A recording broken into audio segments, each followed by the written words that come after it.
একটা খাচ্ছিলেন, এই দুই একটা দানা পড়ে গেছে নিচে, উটের পিঠ থেকে নেমেছেন, নেমে সেই দানা উঠিয়েছেন, পরিষ্কার করেছেন, ধুয়েছেন, আবার খেয়েছেন। তার এই দুই চারটা দানার কোনো কিন্তু মানে পরোয়া না করলেও চলে, তার প্রচুর অর্থ সম্পদ আছে।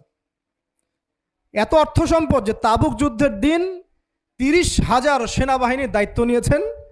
30,000 সেনাবাহিনীর দায়িত্ব নিয়েছেন। সেনাবাহিনী যাবে, থাকবে, খাবে, তাঁবু টাঙাবে, সব দায়িত্ব তার। 30,000 সেনাবাহিনীর দায়িত্ব নেওয়া কি চারটাখানি কথা? তো এই সাহাবী এই কয়েকটা খাবারের দানা উঠিয়ে খেলেন। নবী সাল্লাল্লাহু আলাইহি ওয়াসাল্লাম বলেছিলেন যে তোমাকে আল্লাহ পাক রিজিক বাড়িয়ে দিবে না কেন?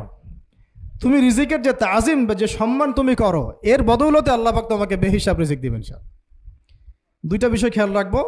আমলের মেহমান হৃদয়ের মধ্যে আসলে তাকে ফিরায় না দেওয়া, তাহলে সেই মেহমান কিন্তু আর আসবে না।